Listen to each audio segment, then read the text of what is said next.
Dear ladies and gentlemen, a few days ago, here in Budapest, Pope Francis, as in 2021 in Slovakia, again condemned the shameful ideological colonizations. As he has said in the past, the dictatorships of the last century all did the same thing. They colonized people, and they did it purposefully. We Slovaks, Hungarians, Czechs, and Poles know this very well firsthand. We faced the ideological indoctrination of children in school by the communist ideology. We experienced for ourselves the punishment of critics of the only correct view of the world and the expulsion of people from universities and from work. Under socialism, the only correct view of the world was scientific communism, which was taught as a compulsory subject at universities. Today, the LGBTI ideology, gender ideology, transgender ideology, or critical race theory, which are just as harmful as scientific communism, are also presented as the only correct view of the world. They deny freedom, they reject the traditional family as the foundation of society. Progressive colonization wants to destroy anything that unites and transcends us as individuals in Western civilization, be it God, Western civilization, nation, or family. The motto of this conference is United We Stand. The aim of progressive colonization is to destroy every we. If we are not we as believers in God, we as proud members of Western Christian civilization, if we are not we as proud nations that comprise Central Europe, the European Union, and the Western civilization, if we are not we as a traditional cohesive family forming the basic unit of society, then we will no longer be even a society, a nation, or civilization. Each of us will be only an isolated, weak, and sad I, who will be easy to manipulate. Therefore, the defense of everything that transcends us as individuals, be it God, Christian civilization, nation, or family, must be our priority. Only if we are a we can be united. And if we are united, then we can stand and fight.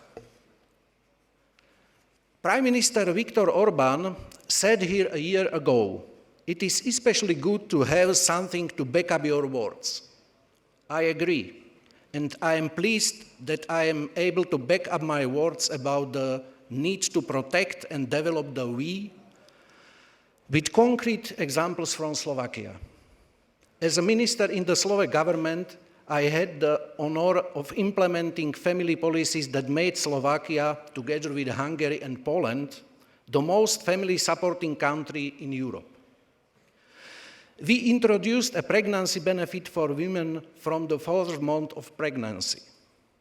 We doubled the benefit for a child under 18 years old of age. We increased the child tax bonus fivefold.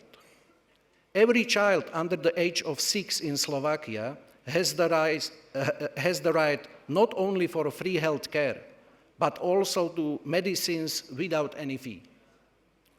Every child in primary school receives a benefit for a hot lunch in the school canteen. We also introduced something completely new, something in which the Slovak Republic is unique: the parental pension.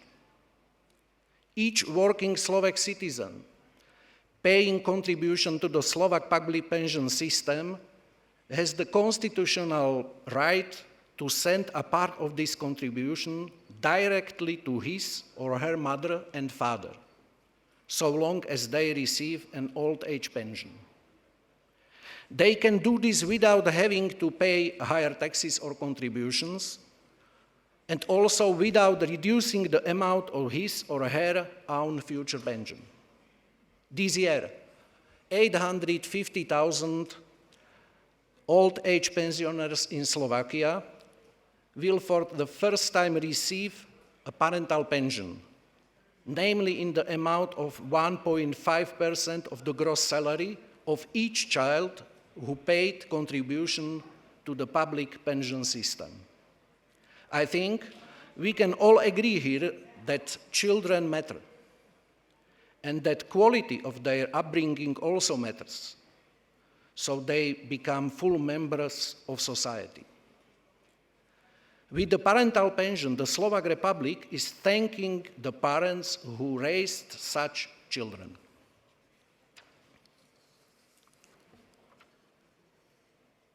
Why can Slovakia introduce such a strong family-oriented policy in the opposite direction to progressive colonization, which seeks to destroy institution of traditional family? Because we are still a sovereign nation state, and we want to remain that way. Like Pope Francis, we reject supranationalism. We do not want to be dissolved into the European Federation. We want to preserve our right of veto. We want to be a subject of history, not an object of history.